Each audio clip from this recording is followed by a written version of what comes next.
প্রিয় ছাত্রছাত্রীরা, আজকে আমি তোমাদেরকে এই ভিডিওর মাধ্যমে ক্লাস 6 এর ইতিহাসের যে সমস্ত প্রশ্নগুলো দেওয়া হয়েছে দ্বিতীয় পর্যায়ক্রমিক মূল্যায়নের জন্য, অর্থাৎ সেকেন্ড সামেটিভের জন্য, স্কুল নম্বর 5 পেজ নম্বর 271, সেখানে যে সমস্ত প্রশ্নগুলো দেওয়া হয়েছে এমসিকিউ এবং এসিকিউ টাইপসের প্রশ্ন, সেই প্রশ্ন উত্তরগুলো আমরা আলোচনা করবো আজকে এই ভিডিওর মাধ্যমে।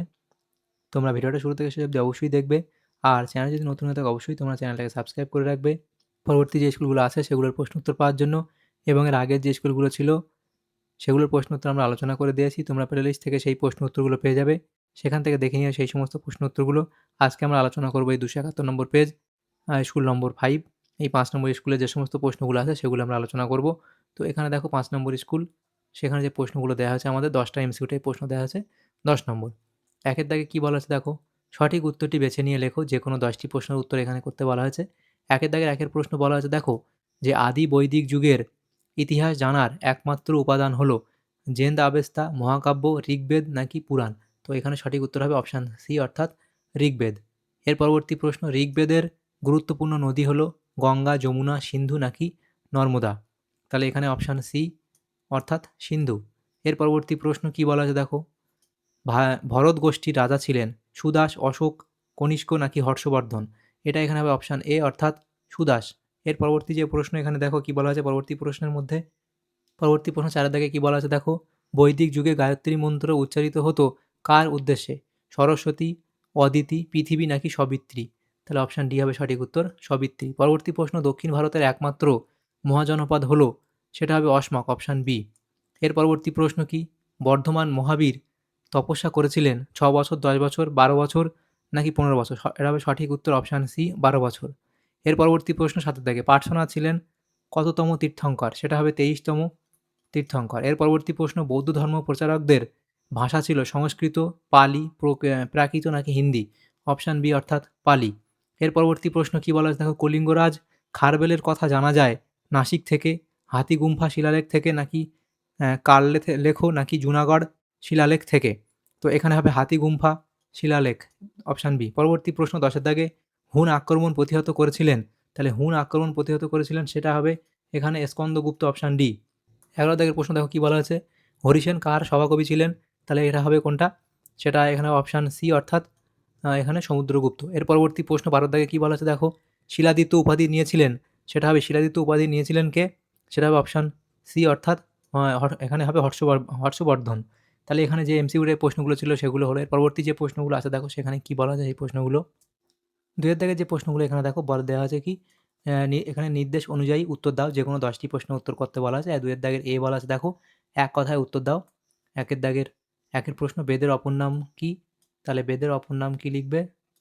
তাহলে বেদের অপর নাম হলো শ্রুতি। 2 দাগের প্রশ্ন বলা আছে দেখো, বর্জিদের রাজধানী কোথায় ছিল? তাহলে বর্জিদের রাজধানী কোথায় ছিল? তাহলে সেটা হবে বৈশালী। এর পরবর্তী প্রশ্ন কি বলা আছে দেখো 3 দাগের, অর্থশাস্ত্র কার রচনা? তাহলে হবে কৌটিল্য।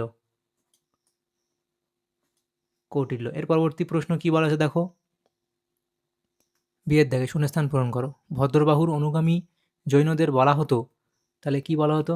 দিগম্বর। এর পরবর্তী প্রশ্ন কি, পরবর্তী প্রশ্ন বলা আছে দেখো, শেষ নন্দ রাজা হলেন, তাহলে শেষ নন্দ রাজা হলেন ধননন্দ। পরবর্তী প্রশ্ন বলা আছে দেখো 3 দাগের, সাতবাহন বংশের প্রথম শাসক হলেন, তাহলে সেটা হবে কি? শিমুক। সাতবাহন বংশের প্রথম শাসক হলেন শিমুক। সি এর দাগে কী প্রশ্ন বলা আছে দেখো, সত্য বা মিথ্যা লেখো। প্রথম প্রশ্ন, খ্রিস্টপূর্ব 6ষ্ঠ শতকে মগধ ছিল গণরাজ্য, এটা এখানে মিথ্যা বলা হয়েছে। এর পরবর্তী প্রশ্ন বলা আছে দেখো, আদি বৈদিক যুগের উল্লেখযোগ্য 2টি গ্রন্থ হলো নিষ্ক ও শতমান, এটাও এখানে মিথ্যা বলা হয়েছে। এর পরবর্তী প্রশ্ন, জৈন ধর্মের অন্যতম প্রধান নীতি হলো চতুর্যামব্রত, এটা এখানে আমাদের সত্য বলা হয়েছে। এর পরবর্তী প্রশ্ন ডি এর দাগে, বেমানান শব্দটি চিহ্নিত করো। প্রথম প্রশ্ন দেখো, ব্রাহ্মণ, ক্ষত্রিয়, শূদ্র, নৃপতি, এখান থেকে নৃপতিটা আলাদা হবে। দ্বিতীয় প্রশ্ন দেখো, বুরজাহোম, ভরতপুর, অহিচ্ছত্র, ইমানগাঁও, এখান থেকে অহিচ্ছত্রটা আলাদা হবে। তৃতীয় বলা আছে কি, চন্দ্রগুপ্ত মৌর্য, প্রথম চন্দ্রগুপ্ত এবং বিন্দুসার এবং অশোক, এখানে তাহলে প্রথম চন্দ্রগুপ্তটা আলাদা হবে। এর পরবর্তী প্রশ্নগুলো দেখো বলা হয়েছে তিনের দাগের, যে প্রশ্নগুলো আছে, নিম্নলিখিত প্রশ্নগুলি 2-3টি বাক্যে উত্তর দাও। তো এখানে 2 নম্বর করে দেওয়া আছে প্রত্যেকটা প্রশ্নমান। প্রথম প্রশ্ন দেখো, প্রাচীনকালে কোন কোন পদ্ধতিতে রাজা হওয়া যেত? পরবর্তী বৈদিক যুগে ব্রাহ্মণ ও বৈশ্যদের কাজ কী ছিল? বণিক সম্প্রদায় কেন ব্রাহ্মণ্য ধর্ম থেকে মুখ ফিরিয়ে নিয়েছিল? এরপরে ৪ দাগের প্রশ্ন, দ্বিতীয় চন্দ্রগুপ্তের দুটি কৃতিত্বের উল্লেখ করো। ৫ দাগের প্রশ্ন, কনিষ্ক কবে সিংহাসনে আরোহণ করেন? তার রাজধানী কোথায় ছিল? ৬ দাগের প্রশ্নে বলা আছে কি? চতুর্থ বৌদ্ধ সংগীতি কার শাসনকালে হয়েছিল? এই সংগীতির গুরুত্ব কী ছিল? তাহলে ৩ দাগের ১ এর প্রশ্ন দেখো, প্রাচীনকালে কোন কোন পদ্ধতিতে রাজা হওয়া যেত? ৫ দাগের প্রশ্ন কী বলা আছে দেখো, কনিষ্ক কবে সিংহাসনে আরোহণ করেন? তার রাজধানী কোথায় ছিল? এর পরবর্তী প্রশ্ন, চতুর্থ বৌদ্ধ সংগীতি কার শাসনকালে হয়েছিল? এই সংগীতির গুরুত্ব কী ছিল? তাহলে এই অবধি তোমরা লিখে দেবে, তাহলে এই প্রশ্নের উত্তর তোমাদের হয়ে যাবে। তাহলে দেখো আমাদের এখানে যে সমস্ত প্রশ্নগুলো ছিল, এমসিকিউ এবং এমসিকিউ টাইপসের প্রশ্ন যেগুলো ছিল, এই ৫ নম্বর স্কুলে ইতিহাসের ক্লাস 6 এর সমস্ত প্রশ্নের উত্তর আমরা আলোচনা করলাম। এমসিকিউ এবং এসিকিউ টাইপসের প্রশ্নগুলো দ্বিতীয় পর্যায়ক্রমিক মূল্যায়নের জন্য ইতিহাসের। তোমাদের যদি সামান্যতম উপকার এসে থাকে ভিডিওটা অবশ্যই একটা লাইক করবে এবং বেশি, বেশি করে বন্ধুদের সাথে শেয়ার করবে। আর পরবর্তী যে প্রশ্নগুলো আছে সেগুলোর প্রশ্ন উত্তর পাওয়ার জন্য অবশ্যই তোমরা আমাদের চ্যানেলটাকে সাবস্ক্রাইব করে রাখবে। Thank you. Thanks for watching.